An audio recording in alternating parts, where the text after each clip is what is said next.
We have been big fans of what the Chargers have done in free agency so far, and there's plenty of reasons to be excited about it, but there's also some reasons for concern as well.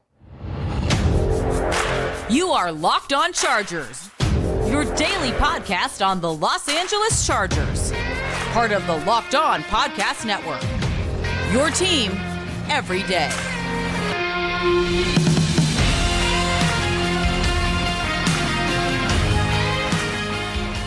What is up, and welcome into the Locked On Chargers podcast. I'm your host, Daniel Wade, joined as always by my co-host, David Drogemeyer, and we've been covering the Chargers together for 8 seasons now, but this is our 6th year as the host of the Locked On Chargers podcast, bringing you your team every day. Thank you guys, as always, to the everydayers for making us your first listen today, and to make sure you never miss the show, go subscribe or follow for free on the Locked On Chargers YouTube channel and listen wherever you get your podcast from. David, what do we got today?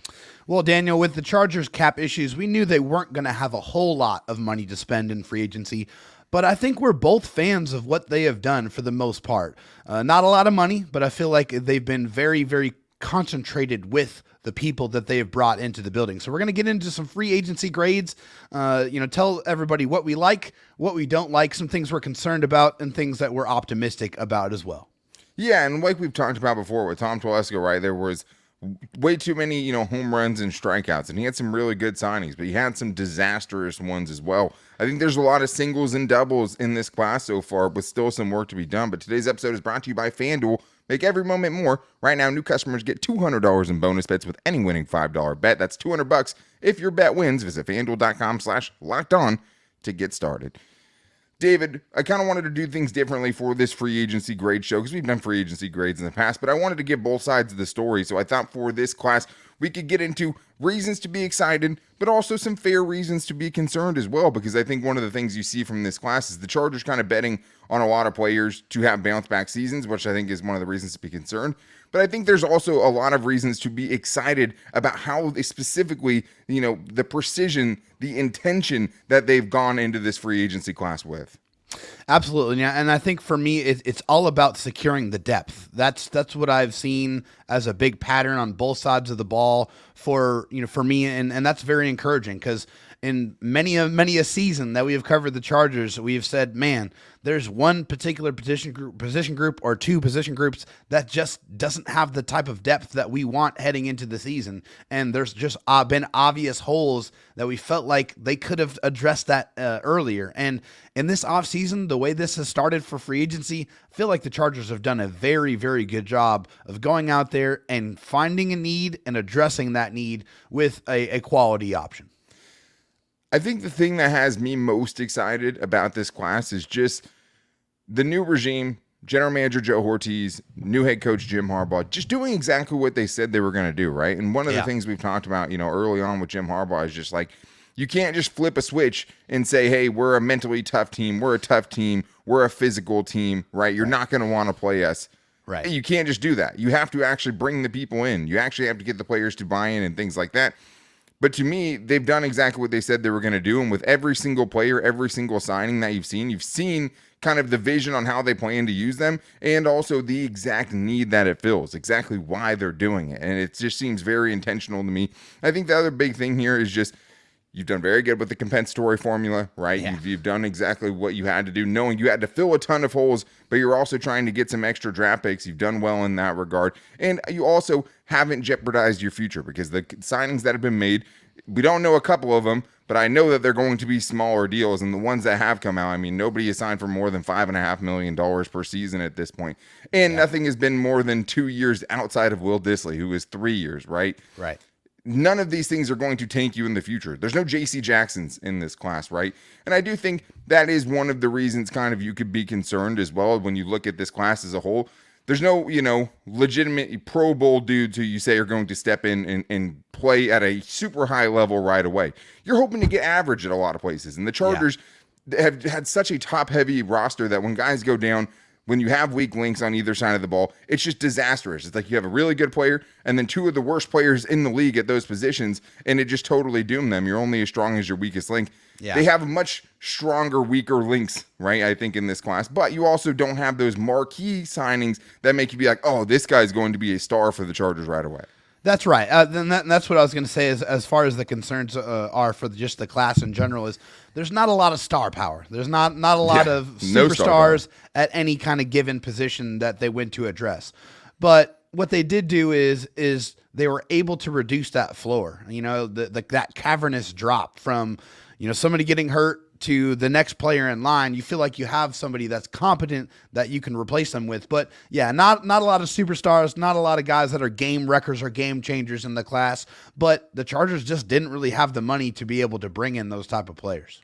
Yeah, and I think the other reason to be concerned too is like we're talking about this as it stands right now. Right now. Still some free agency to go. The Chargers are hosting Christian Fulton. We know they have a huge need at corner, and that's I think the biggest concern right now is just like, hey, you still have huge work to needs do at corner.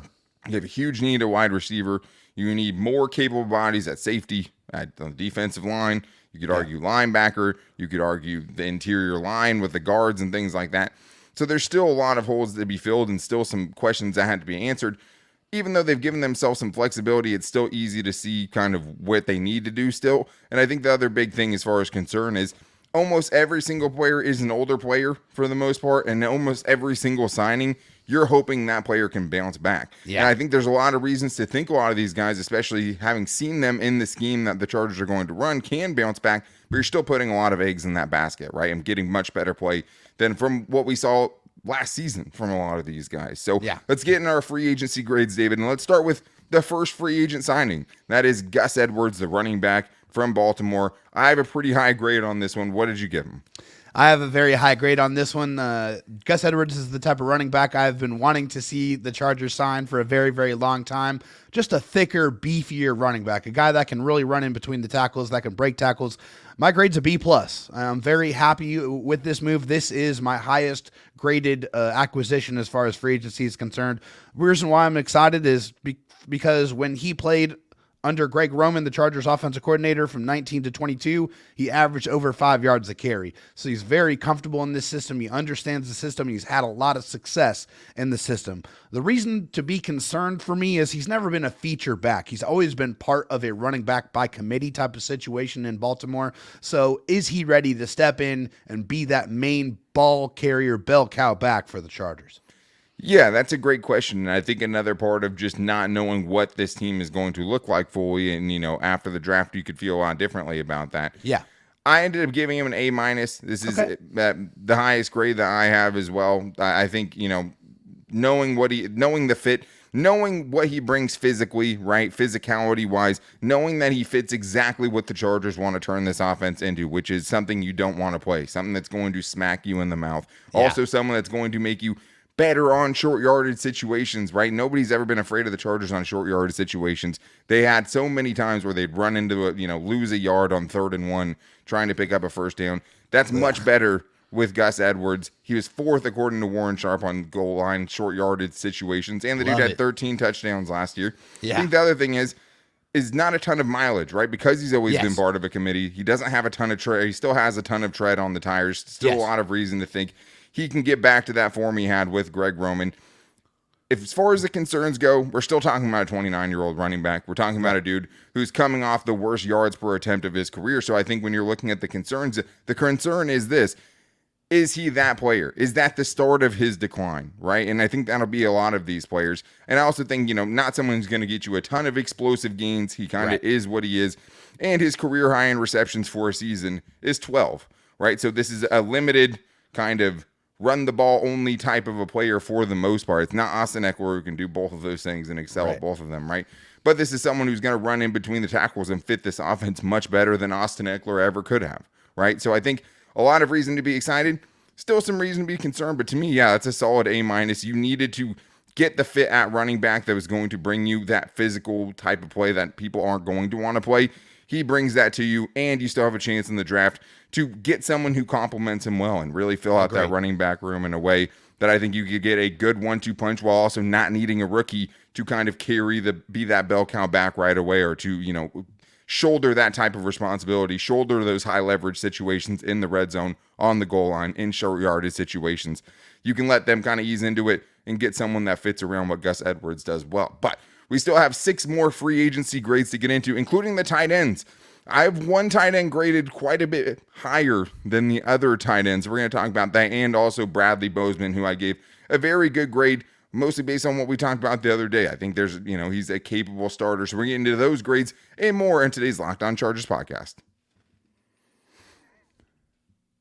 First, though, I need to tell you guys about FanDuel because this is very important. Today starts the best betting period that there is of the sports calendar. No doubt about it. Period. End of story. 2 straight days of a single game elimination. Highest stakes you are going to get. Basketball all day, every day. The best couple of days in sports, in my opinion, to bet. And right now with FanDuel, you can get $200 in bonus bets if your first $5 bet wins. That's $200 to use on point spreads, money lines. You can even pick who's going to win it all. So you can say goodbye to the busted brackets because FanDuel lets you bet on every game of the tourney. That means you can place a $5 bet on a number 1 seed to beat a 16 seed. And as long as they avoid disaster, it can be that easy and you can get your $200 in bonus bets. But it's all about the underdogs. It's all about the Cinderella stories. And you can get on the action. Just visit FanDuel.com/lockedon and bet on college hoops until they cut down the nets. David, let's continue getting into these free agency grades and the reasons we're excited and concerned about some of these fits with the Chargers, because the Chargers are, hoping a lot of these guys bounce back and play better than what we've seen them recently. And I want to talk about the tight ends because the Chargers totally revamped their tight end unit, their tight end room this year, and it started with the first addition, who is Will Dissly, who I like a lot, especially given what the Chargers have lacked at that position and his specific skill set that he brings. So what did you grade him? Why are you excited about it? Love the Will Dissly signing. For me, this is another guy that's a big part of changing that image and instilling that discipline, that physicality, and that toughness. That is what Will Dissly is going to bring to the table. A red-headed run-blocking demon, okay? My grade is a B for this move. I love it. I am very happy with this move.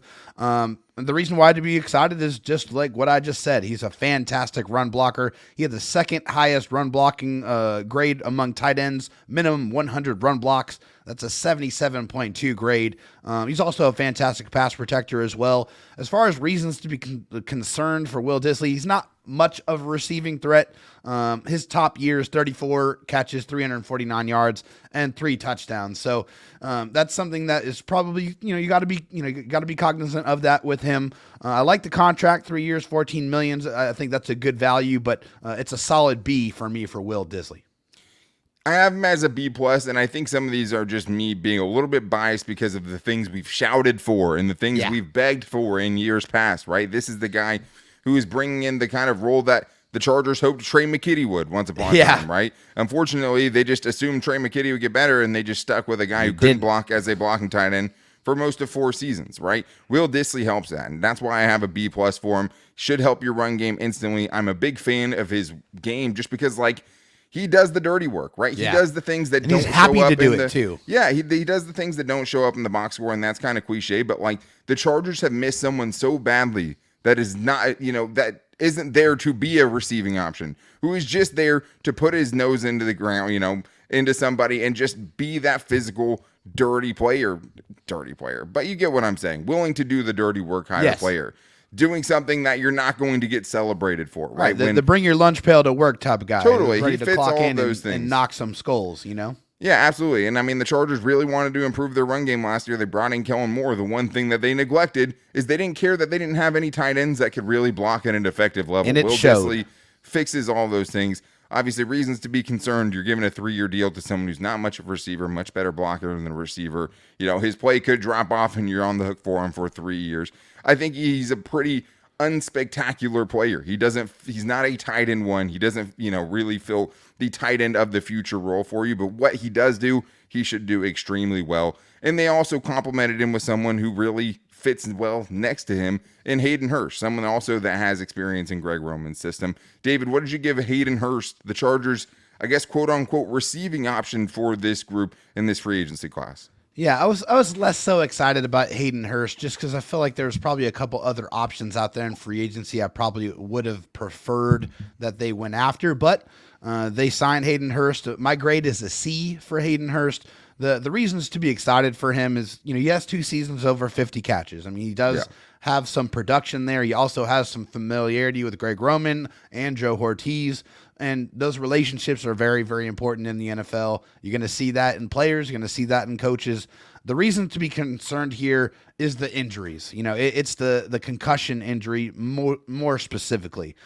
He was diagnosed with post-traumatic amnesia by an independent neurologist because of a concussion. And whenever we're talking about the head injuries, that's something that you have to be very aware of. You have to be concerned about it because that's something that can happen, that can reoccur, and that can shut down and end somebody's career. So you have to be aware of that issue. And I think that's probably why I have a little bit lower of a grade on Hayden Hurst. I'd like to see him bounce back. I think he is a good bounce back candidate if he's able to stay healthy with Justin Herbert throwing him the ball. But that's where my grade's at. Yeah, I agree with you as far as like the concerns. PFF's lowest graded run blocker, missed at least 4 games in each of the last 3 seasons. Never has even been an elite receiving option, right? He's here to be the receiving option, but he's never been a top-end receiving tight end. I think the other thing, too, is just hasn't ever been able to stick around anywhere, right? Didn't live up to the first round 4 different teams. Where Joe Ortiz drafted him, right? 1-year stints with Cincinnati, 1-year stint with the Panthers. It's just he's never found a way to stick or been good enough to stick somewhere for one reason or another. I gave it a C as well. I think that's a good one. I think if you're looking for reasons to be excited, familiarity with the scheme, obviously.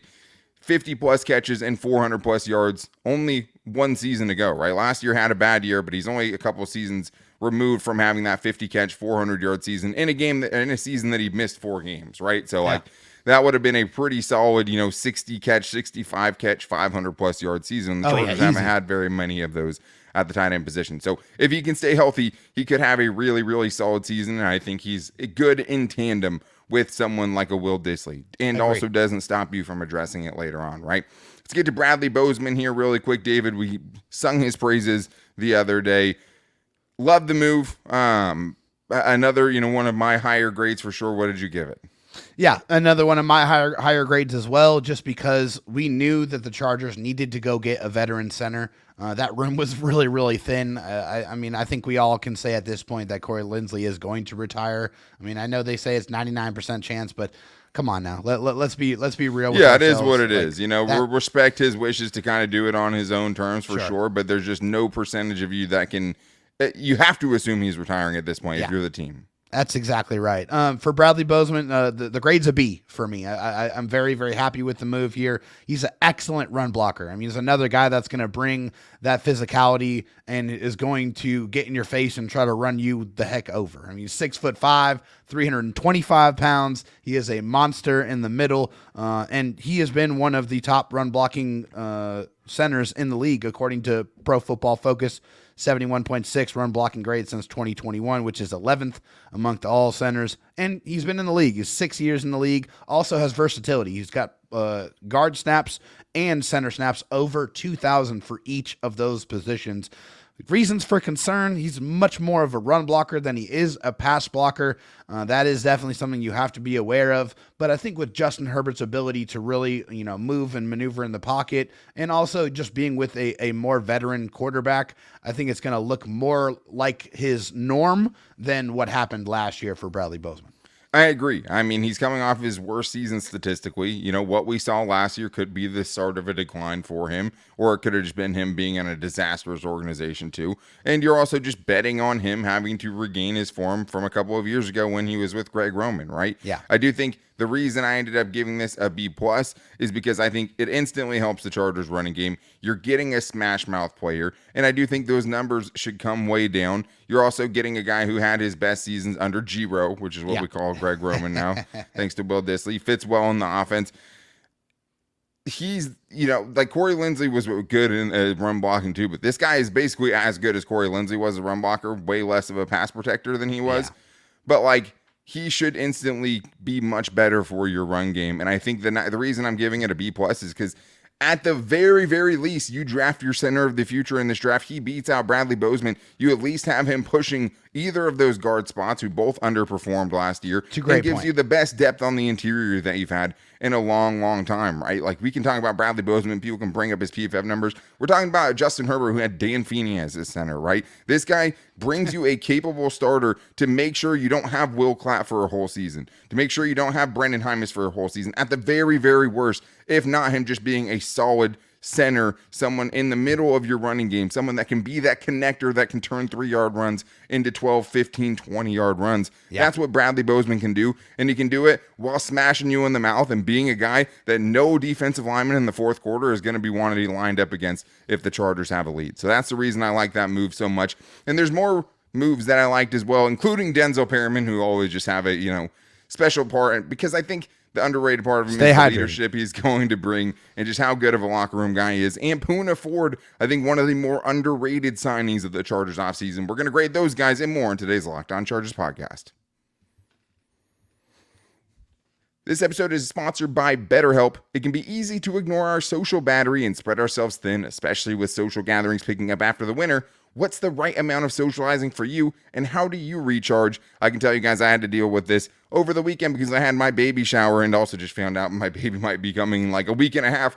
So no stress over here. Easy to do podcasts, all of that stuff. But I couldn't get through it without the help of therapy, because one of the things I had during my baby shower is not just who to invite, and who should I feel bad about not inviting, things like that. It's just you don't feel like you get to spend enough time with people, right? And when you get to talk to a therapist, you get to kind of find out, hey, it's okay. No one's even there for you. They're there for your baby, right? So it can kind of give you some of that stress relief that you want just by putting things in perspective, giving you an unbiased opinion. And the great thing about BetterHelp, it's entirely online, designed to be convenient, flexible, suited to your schedule. And all you have to do is fill out a brief questionnaire and get matched with a licensed therapist, and you can switch at any time. Find your social sweet spot with BetterHelp. Visit BetterHelp.com/LockedOn today to get 10% off your first month. That's BetterHelp, HELP.com/LockedOn. All right, David, we have some more free agency grades to dole out here, and there's a, kind of a theme to what we've been talking about. And you said it. There's a lot of substance, not a lot of flash with this free agency class, but a lot of utility, a lot of depth, a lot of reasons, I think, to feel like the Chargers can be a more balanced team and can kind of expedite this rebuild, kind of retool process, getting in guys that fit Greg Roman and Jim Harbaugh's scheme, right?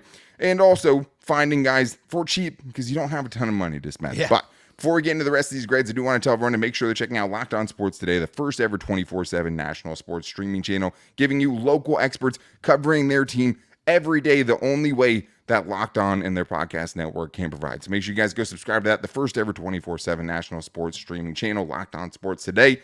Let's get into these next ones here, dude. Let's start with, a guy who loves Gatorade, Denzel Perryman. This is you're bringing in a flawed player. You know what you're getting from Denzel Perryman. What did you give the grade for him? Yeah, Denzel Perryman coming back to the Chargers. I love it. He's going to make sure and have all of the guys stay hydrated as much as possible, as you very well know.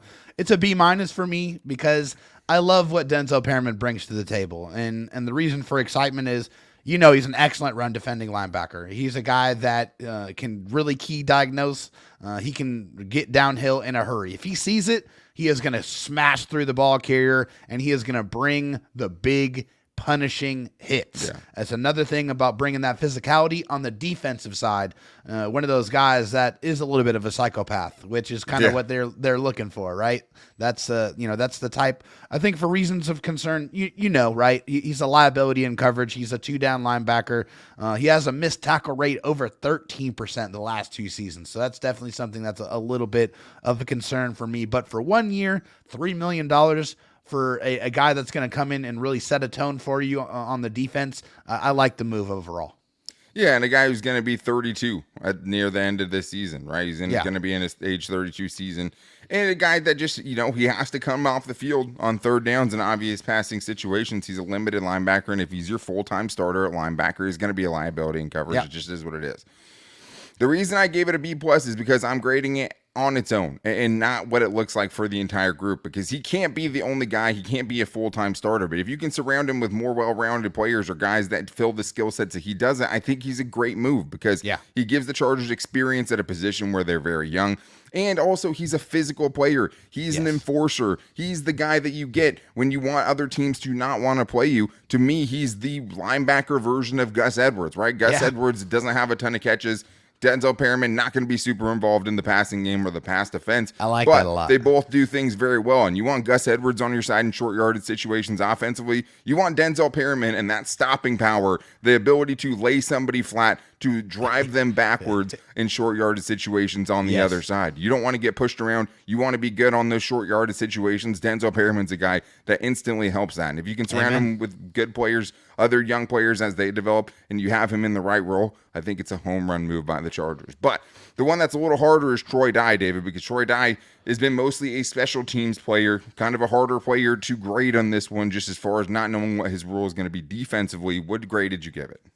Yeah, so this one was a little bit more difficult. I gave it a B minus, and the reason why I primarily gave it a B minus is because of my reason for excitement is this is a guy that worked in close proximity with the Chargers' current special teams coordinator, Ryan Ficken. He has over 1,000 special teams snaps, and he has a very, very high special teams grade. This is a core 4 special teams player. He is going to be heavily involved in that unit. He's going to be impactful on that unit. The reason for concern for me is that he wants to contribute more on defense, but he just doesn't have a lot of playing time playing defense. That's the biggest thing with him. Has 409 snaps in 4 seasons in the NFL. So for a guy who came to the Chargers because of thought he was going to have more of an opportunity to get on the field on defense, that's going to be something he's going to have to earn his way on. He's going to have to earn his way onto the field to make sure that he's one of those best 3 linebackers that are going to be on the field, and he's going to have to show it to me because I just haven't seen a lot on the field on defense quite yet. Yeah, he's never been a full-time starter. He's never even had a huge role on a defense in general. And I think, was just up and down in limited snaps. It's not like he's just played with his hair on fire when he was out there. And it shouldn't stop the Chargers from continuing to address the linebacker position. Not at all. The reason I gave it a C+ is because he is a good special teams player, and mainly just because Ryan Ficken wanted him. And this move shows to me the Chargers' commitment to keep listening to Ryan Ficken and to keep this special teams unit as a top 10 special teams unit in the NFL, because I could get used to that. We went a long time without it, right? And this just shows me the commitment the Chargers have to, hey, we're not just going to rest on our laurels and hope that Ryan Ficken can be a miracle worker, which he already has been. We're going to get him guys that he wants. We're going to fill the holes that he perceives are there, right? Ayman Ababamiga being the guy that obviously just left. You can fill him and maybe even improve on what he brought to your special teams last year. And it's just Ryan Ficken getting that. I mean, probably a C move that gets bumped to a C+ just because I know it has Ryan Ficken's seal of approval on it, right? But let's get to Poona Ford, because we haven't got to talk too much about him. Defensive tackle who was formerly of the Bills, formerly of the Seattle Seahawks, and barely played last year, right? But was a force in his time in Seattle, and a move I know Buffalo Bills fans were excited about when they signed him last year. Never really came to fruition, David, and it's always kind of harder grading a player when you don't have a huge sample size last season to go off of. You're right. Yeah, my grade for this one is a C. It's right in the middle, and I think this one is definitely something that can be variable in nature. I feel like this grade can increase greatly. I think the reason for optimism for me is he's a great pass rusher from the defensive tackle spot. 109 pressures, 8.5 sacks in the seasons he's been in the NFL. And he's a veteran addition to the defensive line room, which they desperately needed. They had to add quality bodies, veteran presence, because that's a very physical position. You need guys that can come in and out of there. I think the reason for concern is he's definitely more of a rotational guy. I don't think he's an every down defensive lineman, but he's a quality add to a very thin room. Yeah, I totally agree with that. I mean, when a concern has to be the dude had 9 tackles last year, right, and 1 sack. I mean, maybe Buffalo knows something we don't. He was a healthy scratch in 7 games at least last year. Those are just the ones I could find, right? Yeah. And, maybe that's more indicative of what his game is at right now than his time in Seattle. I would be willing to bet it's not, and that's why I gave this one a B, because this is a dude I've been a fan of a while. I think he's been a really good part of Seattle, and it's just me focusing in on just this part. He's not a guy that can carry your defensive line room. He's not the answers to all of your issues there. But again, if he's part, the sum is greater than its parts. That's what you're hoping for with all these additions. If he can be a meaningful part. He can be a glue guy on a defensive line and a guy that's had some good pass rush chops and has had some good run defense seasons. Like, he could bring you something in both of those departments if he can regain that Seattle form. And he was playing at a pretty high level not that long ago, right? And I do think he was criminally underused by the Bills last season. So I think getting someone like him at a position you desperately need bodies at, right, to go with Morgan Fox, to go with Tito Abonia and Scott Matlock, two dudes you don't know a ton about at this point after their rookie season and second year in Tito Abonia's case. I like the move. Do you have to still add to it? Yes. It's supposed to be a very good defensive tackle class. But you're getting guys who could surround a good player if you can find one there, right? And I think be part of improving this unit and definitely be at least a stopgap and helping you kind of have some depth, have some reliability, have some experience at that position. So I like that move a lot. I'm a big fan of Poona Ford and a big fan of what the Chargers have done as a whole. Like I said, no marquee players. No J.C. Jacksons, though, right? No Brian Bulagas. The Chargers didn't go out and win free agency. I didn't want them to, right? What I want them to do is make smart moves that I can see make this team better, make this a less top-heavy team, Check. make it a more well-balanced team, and make it in the image of Jim Harbaugh and Greg Roman, a physical, hard-nosed, bring your lunch pail to work type of team. We're seeing that transformation start, and these are all moves they're just doing in year one, right? As they build it through the draft. They needed guys like this who could bring it now. You can't get all those things in the draft. You can't do it in year one without hitting the right free agent pieces and finding guys who can be there and help you get closer to what you eventually want to be while these younger guys develops, while Joe Ortiz hoards all these comp picks, and you can start letting these young guys actually get in here. So really like what they've been able to do. Pretty good grades. I think I was even more optimistic than you were. So I think we like this class so far and excited to see where it goes. And it could be adding another player tomorrow in Christian Fulton, as he is supposedly having dinner on Wednesday night with the Chargers brass, having a real visit with them on Thursday. So that could be where we start the show tomorrow. But we'll also get into how the Chargers can make this even better with some bargain free agent finds that are still out there. But to make sure you don't miss it, go subscribe or follow for free on the Locked On Chargers YouTube channel and listen wherever you get your podcast from, as well as finding us on social media at Locked On LAC on Twitter. For me, at Dan Talk Sports, David Drogemeyer at Drew Talk SD on our Locked On Chargers Facebook page and at Locked On Chargers on Instagram. Make sure you guys are back here tomorrow for Free Agency Friday and a potential new addition. But until then, take it easy and go Bolts.